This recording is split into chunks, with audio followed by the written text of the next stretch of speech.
Let me ask you about another offense, because this morning a lot of people are waking up, and I'm sure that people in Indy are mad at Carson Wentz. I am. But should they be even more mad at Frank Reich? Because some of his plays were very, very questionable. Yeah, I thought they abandoned the run. Yeah. I thought they abandoned run, specifically late in the football game. I can't kill Frank for that. Frank is aggressive. He's ultra aggressive. They had that 14-0 lead because they're ultra aggressive. That's who Frank is. But I do believe they got away from Jonathan Taylor. The first interception is god-awful. I've actually seen conversation on the internet that it was the smart play because the safety ends the game. I don't see it that way because just the decision is bad. The second interception is just as bad. For much of this season, Carson Wentz has looked like 2017, 2018, that back-end 2019 Carson Wentz. Like, wow, he's playing really good football, which is what I expected. Back end was no good, but go ahead. What? Back end of 19 was no good, but go ahead. Anyway. Hey, Dan, let me ask you. I think the last 2 minutes, he looks like 2020 Carson Wentz.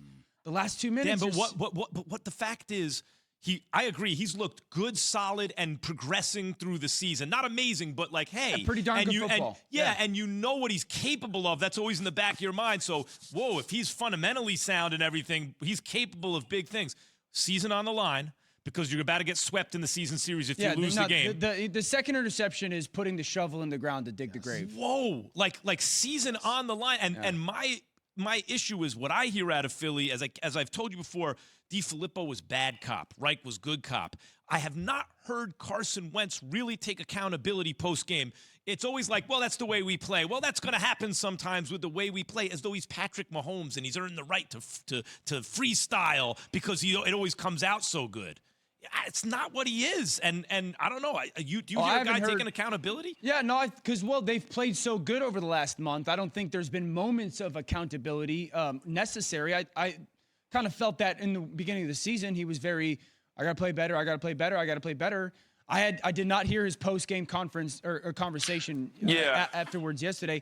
But to your point, this second interception is putting the shovel in the ground to dig the grave for this season. And like 1st and 10, if he throws that check down, that tailback runs to New York. Yes. I mean, he is that tailback legit might get into field goal range. And for a guy that, if you go rewatch that game yesterday, he made so many good decisions in the first 3 quarters of check down, ball out, completion, check down, ball out, completion, kind of playing that boring style of football.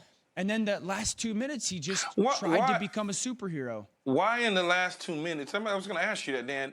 In the last 2 minutes, well, first of all, backed up in your own end zone. That's not playing superhero. That's panicking Paul and being stupid with the football. Right. Why? What happens in that position at that moment at the quarter? What are you looking at? Like, what do you see that makes you panic to the point where you're like, oh, my God, they're coming, and I got to get rid of the ball, and you make that throw after you thought about spiking it in the ground? Yeah, I don't think it's like a panic key. I think it's put on the Superman cape. And I've talked about that with Carson Wentz for 4 years now. When he plays Clark Kent football, he's at its best. He's at his best. And then there's moments where you got to play Superman. And he, there's been moments in his career where he does. Yesterday, in that moment, you guys remember the playoff game against Seattle where he gets hurt? Yeah. It's a screen pass. Yeah. And instead of grounding the football, which, you've seen him do, he tries to scramble, hold it, and make a play. And I think that's it, Key, is he is so Never learned old. to slide. He just never learned to slide, this dude. Yesterday was the perfect example of why I've been a Carson Wentz guy for so long is he could take you on so many highs. The 3rd and 16 to Michael Pittman where there's moments of lows, and it's just, he's drunk on himself, so to speak. He's drunk Fell in love with a player. Never fall in love with a quarterback, Dan. Yeah. See, they'll just break your heart. See that? Yeah, man. I got people in my neighborhood trick-or-treating yesterday coming up to me. How about Carson Wentz? I'm like, what the fudge, guys? Leave me alone. Well, you could see what there was to like, especially early on, but at a certain point, he's 6th year in the league. Thanks for watching ESPN on YouTube. For live streaming sports and premium content, subscribe to ESPN+.